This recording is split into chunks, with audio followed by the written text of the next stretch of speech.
It is now my pleasure to introduce the first of our luncheon keynote speakers. As the president of eBay from 1998 to 2008, she created an unparalleled business success story. Anybody remember how eBay started? Something with Pez dispensers? Kind of looking for somebody else who's interested. The Wall Street Journal named her one of the 50 women to watch in 2005. Fortune magazine ranking her the most powerful woman in business not once but 2 years in a row. Business Week has included her on its list of 25 most powerful business managers every year since 2000. Ladies and gentlemen, please welcome to the stage Meg Whitman.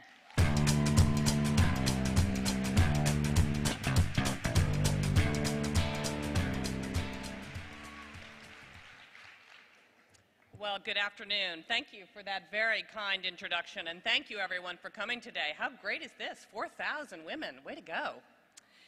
I said to my husband this morning, I said, it is quite an honor to be asked to address the largest professional women's organization in California, an organization that has made such a difference in so many women's lives over the last 20 years. And I look at the composition of the professional business women of California today, and I think back to its roots when your leadership was mostly volunteers from the public sector.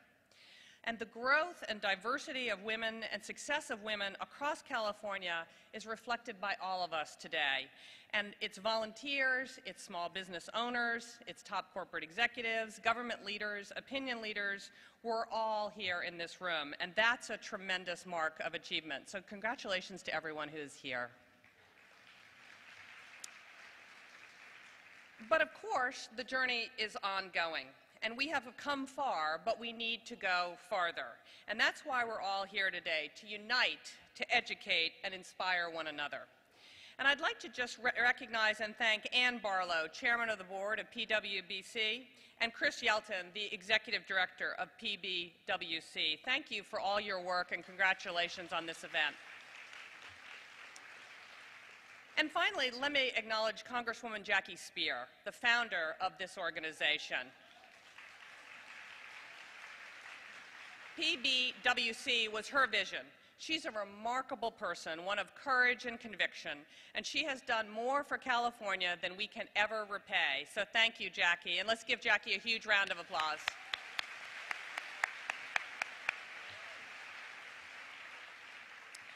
Now, as you probably know, this past February, I announced my intention to run for governor of California.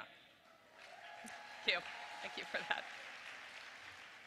I've spent the last 3 months talking mostly about policy and the direction of our state, and believe me, there's lots to talk about there.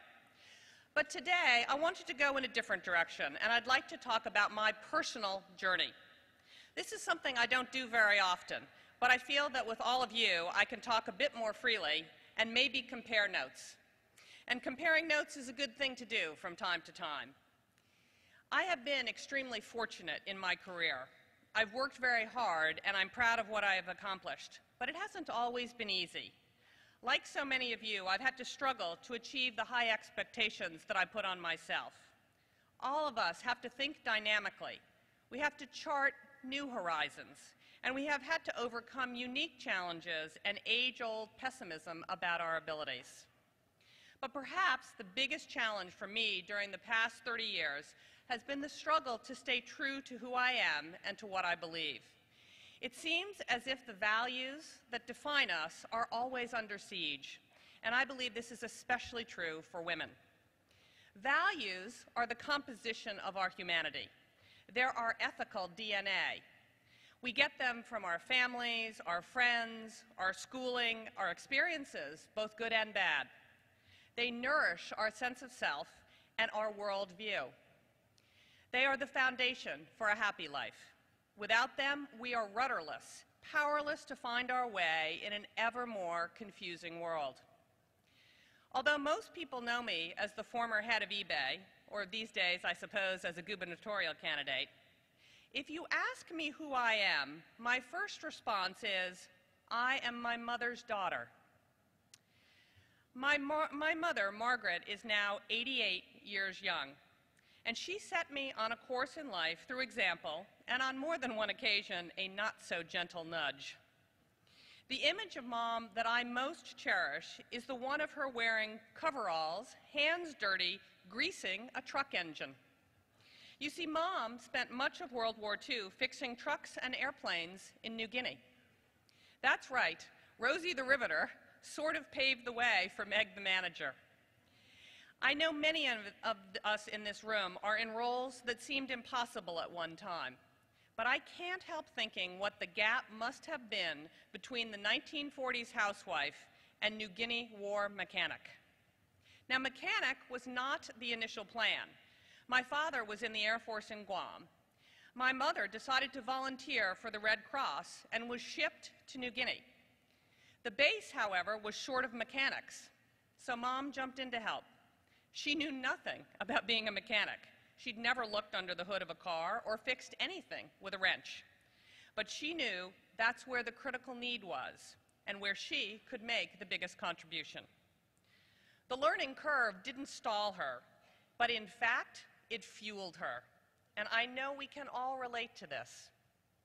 By the end of her tour, Mom was a fully certified mechanic, and to this day, she still talks about overhauling Jeep engines faster than the men.